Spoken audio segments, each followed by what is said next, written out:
Hey guys, what's up? Dingocrikey here with another Transformers 5 Q&A video, part of a series of videos where I give my thoughts along with some theories on some viewer questions and comments in regards to Transformers 5 and the future films. Something for fun to pass the time until the next big Transformers 5 update. The first comment for this video comes from user BenCheek247. His comment reads, "What will Bumblebee's name be as a Prime? I'm sure someone would come up with a good name for Bumblebee as a Prime."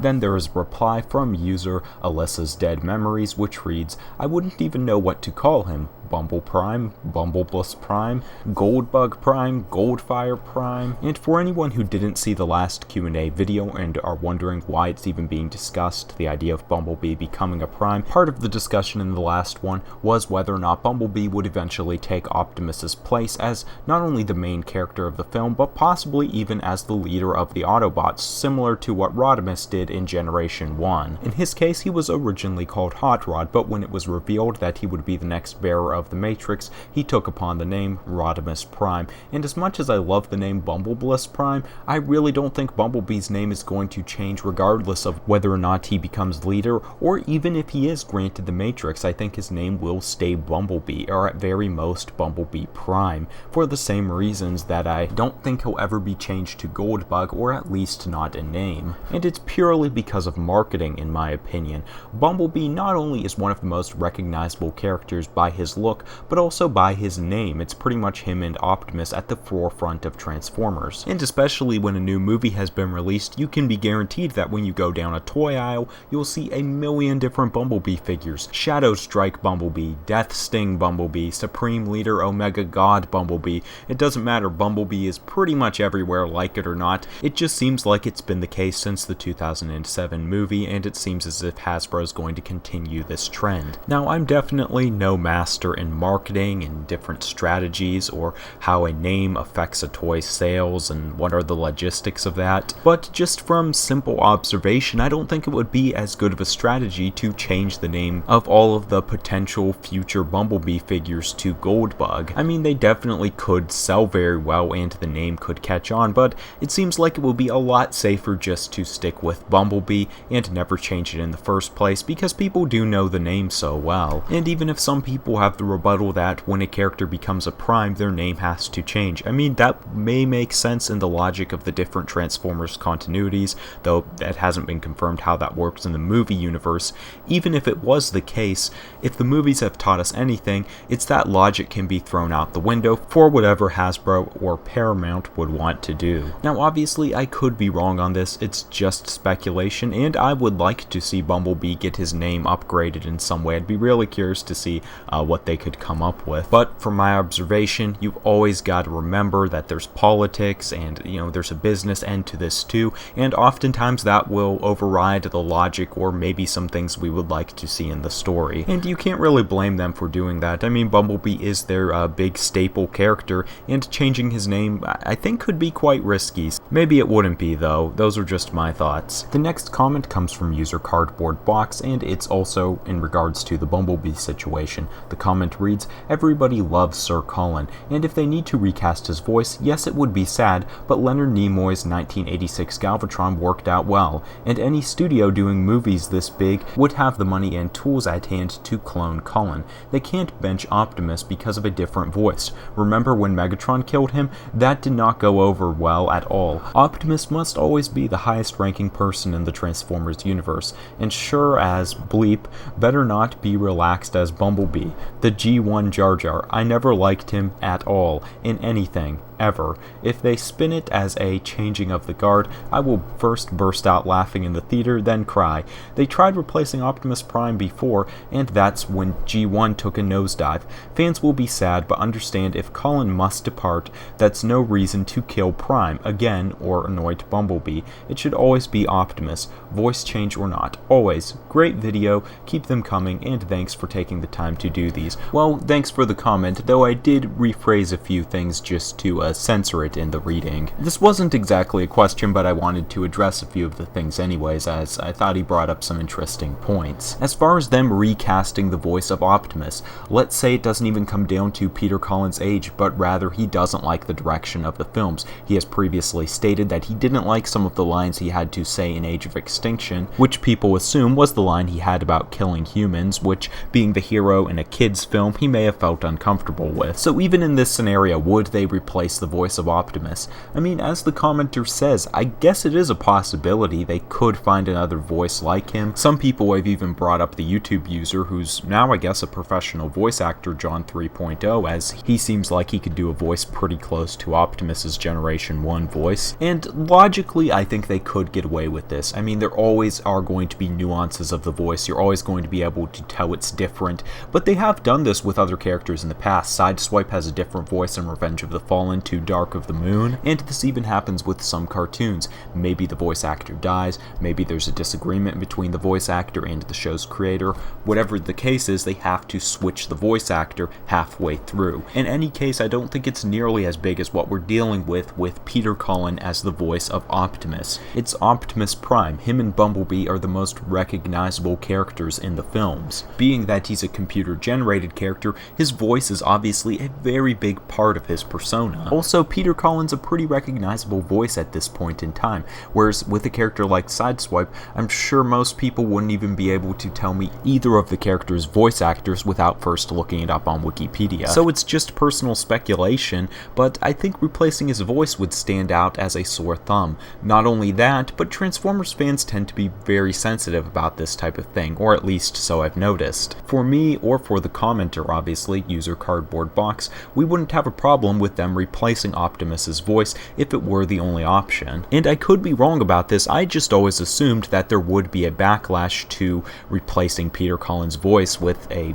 look-alike, sound-alike. You guys get the picture. Some people may view it as kind of a disgrace to Peter Cullen. Personally, I can admit, I think it would feel kind of awkward. You know, it didn't in the past when we had cartoons changing the voice of Optimus, but those were different continuities, and it was a totally different Optimus Prime. This would be essentially having the same character and just switching up the voice actor, so it would be awkward, but I could see with a production point of view, and that this is something they had to do. If the voice was close enough, I would be down with it. I'd be cool with it. I just always assumed that certain people would have a problem with that. I'm actually really curious now to know what everyone thinks about this. Would you be offended if they got a replacement for Peter Cullen's voice, even if it were necessary for the films to go on? Now, to briefly re-explain my theory on this, it's that they aren't planning on knocking off Optimus anytime soon. He might not even die in the films, but they do want to kind of push him into the background, or should I say bring other characters into the forefront, so if Peter Cullen's age does kind of become an issue,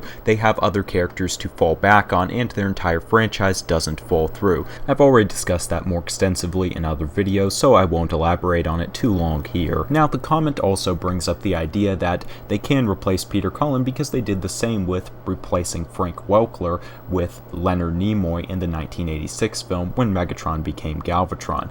My issue here is that Frank Welker at the time didn't seem to be nearly as big of a voice actor. Now, I haven't researched the issue, I obviously wasn't around when the original movie came out, but judging by the fact that neither Frank Welker or Peter Cullen are credited in the opening scene of the 1986 film, I'm guessing that neither of them were like A-list voice actors at the time, so it was probably easier to replace them. I wasn't around back then, but maybe some people viewed it as sort of an honor to Megatron's character that he was getting a recast and Leonard Nimoy, such a prestigious celebrity, would be voicing the character. Peter Cullen seems to be sort of an A-list voice actor now, so I can't imagine it would be the same case, though I could be wrong. I don't think that Optimus's only way out of the films would be to be killed off, but if this were the case, I can say I think it would go down much better to replace him with Bumblebee than to replace him with Rodimus or a new character. And obviously the commenter, and I'm sure many people wouldn't agree with this,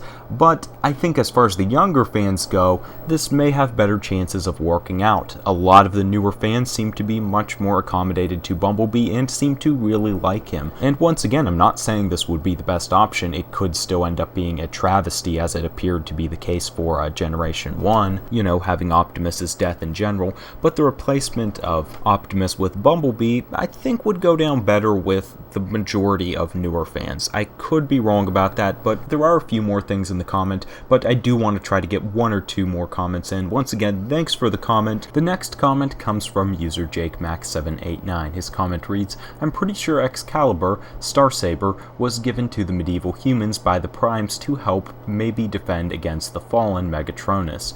I mean, we do know that they visited Earth and liked humans, as well as the Star Saber being a relic of the Primes and the only real sword we know of in the TF universe with great power. Maybe it is also like a giant Omega key, because it said Optimus needs a relic to restore Cybertron, or maybe even having the relic of the Primes could be enough.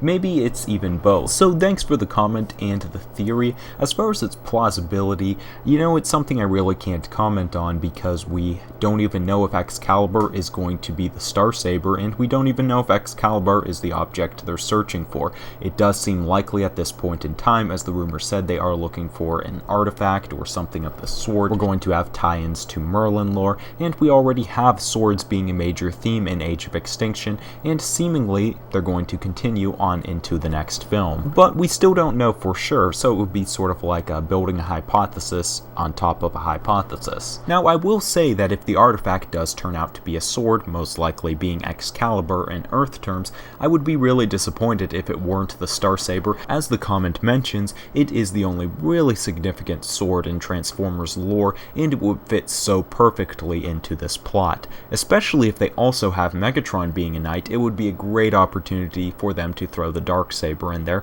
and while I'm not a huge fan of overused concepts, I don't think those ones have been done to death yet. Maybe we could see one more iteration of them, and it would probably be enough for a while, but I think they would be really, really cool to see in the live-action films, especially Megatron and Optimus wielding them in a battle against each other. I do think it would be cool to see the relics from Transformers Prime brought into the live-action universe in connection to resurrecting Cybertron. Let's say that the Star Saber isn't the only weapon, and we end up seeing some other ones too. We could end up with sort of a scavenger hunt storyline, as we had many of those in Transformers Prime.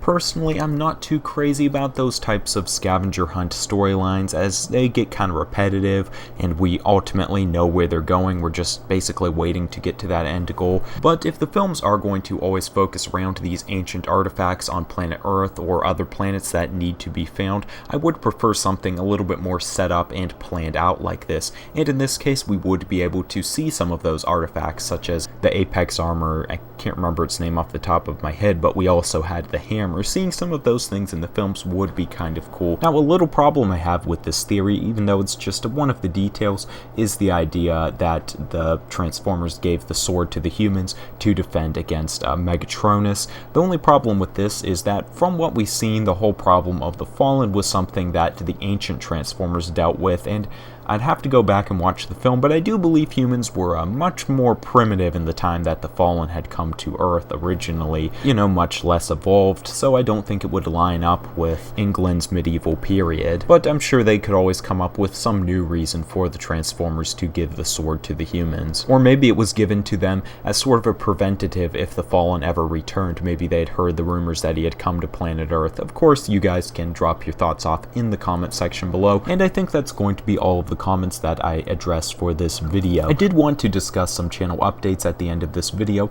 along with some potential changes that I kind of wanted to throw by you guys and see if you were interested. So first up, as far as the updates go, you may have noticed that a lot of my recent videos have just been Transformers 5 videos, along with Titans Return figure reviews and occasional throwback figure reviews, with a few videos such as Takar vs. Hasbro videos. This is probably going to be the way my video schedule is for the next few months. months, and mainly this is because of future complications I'm going to have in my schedule. For those of you who like some of my other videos that aren't based on the films or figures, such as discussions on the cartoons, videos such as top 10 characters, character comparison videos, and as I mentioned before, eventual comic book and episode reviews, I am working on more of these types of videos, but I'm going to hold off on uploading them for a little while. The cause being that in the fourth quarter of this year, I'm going to be working a second job along with my current part-time job, and once that seasonal job is ended in 2017, I'm going to be beginning the year off with possibly going back to college, as much as I dread doing so. In any case, during this period of time, I probably won't be able to keep up with a lot of the really relevant news that's going on, as I'm going to be focused a lot more on school, work, all of that kind of stuff. So I want to have a lot of videos such as comic book reviews, throwback figure reviews, top 10 list, all prepped to publish during more of this chaotic time when I'm not going to be able to work on as many, as I said, relevant videos, because these are topics that aren't news related, so they don't need to be published right after we get some big bit of news. They can kind of sit around in YouTube's database for a while, and I can publish them whenever I'm ready. And of course, during that period of time, I will still try to get in occasional Transformers 5 videos, but these videos will be a little bit more frequent during that time. Then the other thing I wanted to bring up was the idea of having video game footage as the backdrop for the videos. I'm thinking mainly Transformers video games, such as War for Cybertron when I eventually get Transformers Devastation, and maybe even try out some of the older Transformers games. Now, I'm not 100% sure on whether or not I would be able to do this, but I do watch some other YouTube commentators who just have video game footage in the background of their commentary, and it's made me wonder whether or not I would be able to do this, because this would be helpful on a number of levels, mainly in making editing a lot easier, as I would still throw up images, especially if I'm discussing new figures or some new on-set images for Transformers 5. All of that kind of stuff would still be on the screen, but for videos such as this, I'm thinking I'd be able to avoid a lot of the editing, as I'm assuming escalation mode on War for Cybertron would be entertaining enough to go along with the commentary, rather than just having a backdrop where, you need a lot more pictures to stay stimulated. I still play War for Cybertron enough that I could get tons of footage from escalation for the background of the videos. So you guys can vote on this video's poll to let me know what you think of that format, and you can drop off your thoughts in the comment section below, though I really am thinking of moving towards this, if it is possible, if there aren't problems with copyrights and all that kind of stuff. Also, real quick, would you guys be interested in having quiet music in the background of the commentary? Now, I personally don't like this idea, and right now I'm not thinking of doing it. I just don't know if it suits the style of commentary. I really don't see it being necessary, but maybe people would find it more entertaining than just listening to my commentary. So that's it for channel stuff, and for the Q&A, you guys can of course leave your thoughts on any of the topics discussed in this video in the comment section below, along with topic suggestions for future Transformers 5 Q&A videos and just commentary videos in general. You can of course go to my channel for all sorts of cool Transformers stuff, figure reviews, commentaries on the cartoons, the films, etc. And that's all I have to say for now though. Thanks for watching, stay tuned, and have a good one guys. I'll see you soon.